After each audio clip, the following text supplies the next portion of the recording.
Everybody had been shut up in the house for a week because of the rain. And Mary and Colin had had time and had fun chatting and talking about various different things. And Mary noticed that her skin was far less yellow and that she looked better and that she looked healthier. And Martha said the same thing, that, you're looking better, that her hair was had more lift to it and things like that. And one of the things that happens when people get sick sometimes is that their hair gets thin and their hair falls out. And many years ago, I had cancer, and they gave me medicine to kill the cancer. But the thing is the medicine made my hair fall out. All of the hair on my head. I was completely bald. All the hair on my face, my eyebrows went away. And I had one little hair on my back, and that was it. But anyway, when you're ill, one of the signs of being ill, if you're ill for a long time, like Mary was, is that the hair gets thicker. Because hair is protein, and hair takes a lot of energy to build. But so Mary had thicker hair, looked better. And she's wondering if Colin would be better out in the sun. Now, there is an ironic thing going on with Colin. Colin is afraid that he's going to have a hunchback, so he never gets out of his chair. But the thing is that our bodies tend to conform to the exercise and the work that's done with them. And so if he's always sitting hunched over in the chair, he's eventually going to develop a hunchback. People who constantly carry loads end up with deformities based on those loads. There was a study done where they've studied skulls of people from all over. And there's a bump that develops back here. And that only showed up in modern times because people are more likely to be bent over reading, bent over doing whatever, as opposed to looking straight ahead. And so what happens is a muscle that attaches to the back of the skull that's used to lift the head up gets so strong it actually starts pulling the skull. I know that I have a little dent right there from grade school, always holding the pen and always writing. And so still to this day, even though I don't write much anymore with pen and paper, I can feel that little dent where the pen pushed in over the years. I have a bump right there on my pinky from where it rested on the paper, because I would go and I would write, and it would constantly rub and wear, and it would thicken.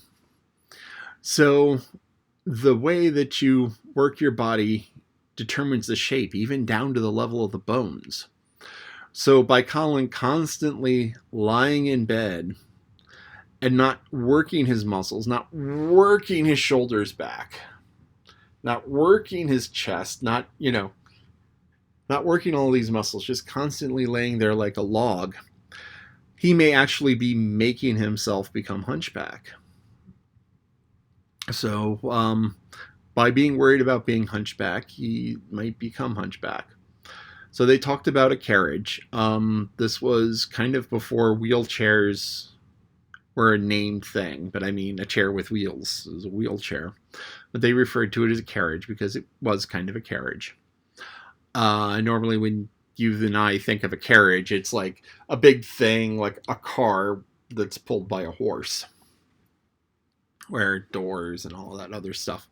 But the word carriage can just mean something that carries things. That's the origin of the word carriage, carry. What? Baby carriage. Baby carriage. Exactly like a baby carriage. Rubber baby buggy bumpers. Sorry. Brain fart there. There's an old limerick, rubber baby buggy bumpers, rubber baby buggy bumpers, rubber baby buggy bumpers. So it's another term for a baby carriage is a baby buggy, which has a lot of bees in it. And so it's a baby buggy. And so if you were to have bumpers are things that you use to protect things from being bumped into and bumping into things. So it's like padding around the edges and corners of things. So you see it in shopping carts. You see these plastic guards on the sides of shopping carts. Boats. When boats are coming into dock, they throw bumpers over the sides, bits of plastic buoy or cork or old tires, and they're bumpers, and they're good for bumping into things. There are bumper cars at the amusement park, which are these little cars with electric motors and these big, thick rubber rings around the outside, which soften the blow when they run into each other, because bumper cars are designed to bump into each other. Bumper cars. Anyway, so if you have a bumper on your baby buggy, what do you make the bumper on your baby buggy out of? You can make it out of rubber. So that would be a rubber baby buggy bumper. Nice little tongue twister there. So rubber baby buggy bumper. Anyway, Cal and Carriage getting outside. So Dickon agrees that it's a good idea to bring Colin out. And so we're probably going to have Colin and his carriage coming out to the garden in the next chapter or two, which should be pretty cool. Now, Colin has a couple of animal pets with him. He has a rook and he has a fox. Now, a little baby fox. Now, foxes are canines, members of the dog family.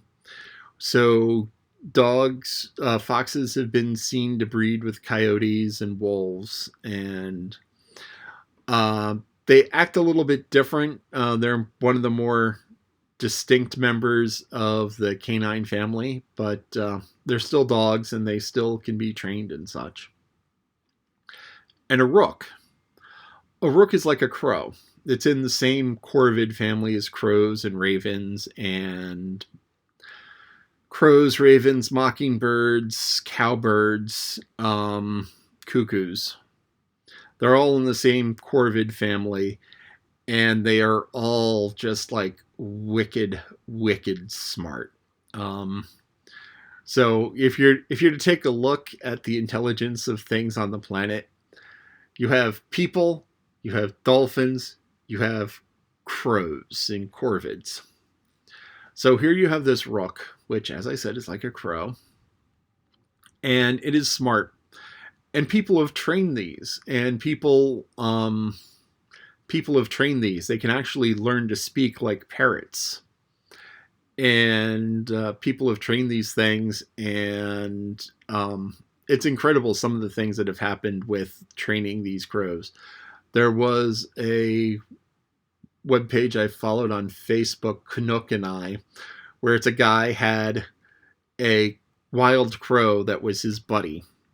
And he would always take pictures of him and the crow would come up and talk. And the crow eventually had a mate, and they had babies. And the crow disappeared one day, which was very sad. But crows are very intelligent. There's a story floating around the internet of a crow going up to a guy, giving him a quarter and saying taco. The guy went to Taco Bell and gave him a taco, which cost more than a quarter, but the guy was just so amused that the crow said taco and was quite happy getting the taco and giving him money for the taco. So crows, really, really smart. And so he has a crow called Soot. And Soot is black powder that's formed from like burning. So what happens is if you have like a candle or a fire and it doesn't burn completely, and what happens is you get this black powder, soot, which forms on surfaces above. So what happens is if you have a glass globe around a candle, like a hurricane lamp, and you have the candle burning, and the candle doesn't burn completely, you get this soot building up on the glass. Or if you have a candle on the wall, then you have the soot build up. And so it's this black powder, and it's usually just big carbon molecules. Just huge carbon molecules. One of them is Buckminsterfullerene, which sounds like a really bizarre name, but it was named after a guy called Buckminster Fuller, who invented who designed something called the geodesic dome, which is 60 sides formed up into a soccer ball sort of shape. And Buckminsterfullerene is soccer ball shaped. And so it was predicted that, hey, this thing existed, and they named it after Buckminster Fuller because he built houses that were shaped like soccer balls, or half soccer balls, actually. But he was an architect, an artist, and so they named it after him. And everyone, they thought it was possible to find this stuff, and then scientists found it. And then once they found it and they knew what they were looking for, they started finding it everywhere. I mean, this stuff was like extremely expensive when they first discovered it. It was like thousands and thousands and thousands of dollars a gram. And then all of a sudden they realized, hey, wait a minute, this is 90% of what soot is. And they're like, oh, gee, I guess we don't really need to work hard to get this stuff anymore. We just don't burn stuff well. Anyway, Buckminsterfullerene, soccer balls, training crows. Yeah.